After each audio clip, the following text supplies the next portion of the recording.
নমস্কার। আর মাত্র কয়েকটা দিনই পরে উচ্চ মাধ্যমিকের রেজাল্ট কিন্তু প্রকাশিত হয়ে যাবে। তো উচ্চশিক্ষা সংসদ থেকে এক নোটিফিকেশন দিয়ে জানানো হয়েছিল যে 14 তারিখ কিন্তু তোমাদের রেজাল্ট বেরোচ্ছে। তার সঙ্গে সঙ্গে কি কি জানানো হয়েছিল এবং কি কি ওয়েবসাইট দেওয়া হয়েছিল, কোন কোন ওয়েবসাইটের মাধ্যমে তোমরা এই উচ্চ মাধ্যমিকের রেজাল্ট দেখতে পারবে, তারই কিন্তু বিস্তারিত আমি আজকের এই ভিডিওতে বলতে চলেছি।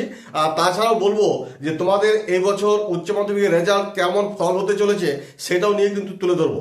তার আগে বলে রাখি যে উচ্চশিক্ষা সংসদ থেকে যে নোটিফিকেশন দিয়ে জানিয়েছিল যে কটায় রেজাল্ট বেরোচ্ছে, কটার সময় বেরোচ্ছে, কখন তোমরা দেখতে পাবে এবং কোন কোন ওয়েবসাইটে দেখতে পাবে, সেটা কিন্তু তোমাদের সামনেই তুলে ধরছে।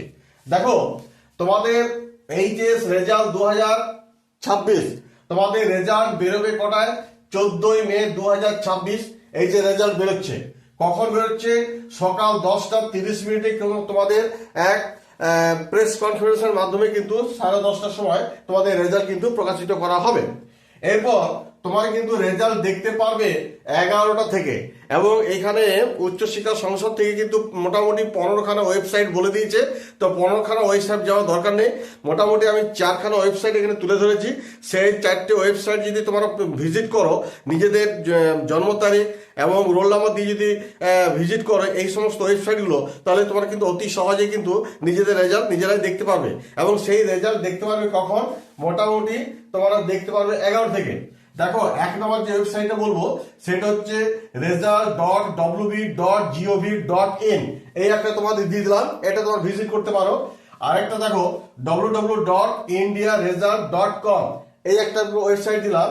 আরেকটা ওয়েবসাইট দিচ্ছি যেটা এটা কিন্তু আমরা নিজেরাই কিন্তু এটা বেশিরভাগ সার্চ করি, সেটা হচ্ছে www.firstresult.in। এটা অতি সহজে কিন্তু খুব ক্লিয়ার ভাবে দেখা যায়, এটাও তোমরা ইউজ করতে পারো। আরেকটা তোমাদের ওয়েবসাইট বলে দিচ্ছি, সেটা হচ্ছে www.result.শিক্ষা। তাহলে এই যে তোমাদের 4টে ওয়েবসাইট বলে দিলাম, এই 4টে ওয়েবসাইট তোমরা ভিজিট করবে, নিজেদের রেজাল্ট নিজেরাই কিন্তু তোমরা দেখতে পারবে। এবার নেক্সট যে টপিকটা সেটা হচ্ছে যে তোমাদের রেজাল্ট কেমন হতে চলেছে। দেখো, তোমাদের রেজাল্ট মানে বিগত বছরের তুলনায় এই বছর কিন্তু অনেক রেজাল্ট ভালো হবে। যেমন আগের বারে মোটামুটি 89 পয়েন্ট সামথিং যেটা তোমাদের ইয়ে ছিল, মানে পাস মার্ক ছিল। এইবার কিন্তু 91 থেকে 92% কিন্তু ছেলে মেয়ে কিন্তু পাস করতে চলেছ, বুঝতে পারলে? তোমাদের পাসের হার থাকতে পারে 91% থেকে 92%।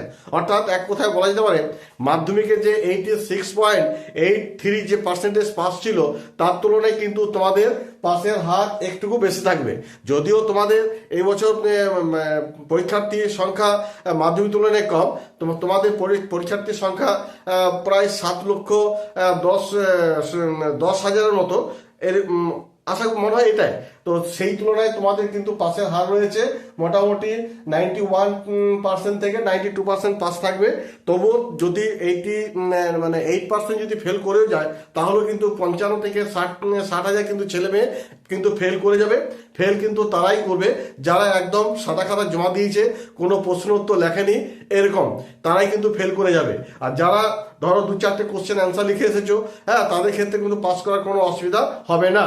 এবার অনেকে প্রশ্ন করেছিলে যে আমাদের বেস্ট অফ দ্য 5 সাবজেক্ট কি নাম্বারগুলো কি বাঁচাবে?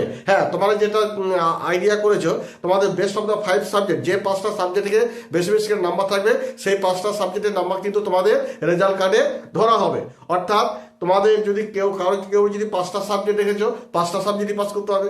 আর কারো যদি 6টা সাবজেক্ট রেখেছো, ইংরেজি বাংলা পাস করো, আরো যে 4টে সাবজেক্ট থাকবে সেখানে 3টে সাবজেক্ট পাস করলেও চলবে, তখন 5টা সাবজেক্ট হয়ে যাবে। অর্থাৎ কোন একটা সাবজেক্ট যদি সেখানে যদি ফেল করে যাও, সেটা 4th সাবজেক্ট হয়ে যাবে বা অ্যাডিশনাল সাবজেক্ট হয়ে যাবে। তো যাই হোক, তোমাদের রেজাল্ট এবছর কিন্তু খুব ভালো হতে চলেছে, কোনো টেনশনের কারণ নেই।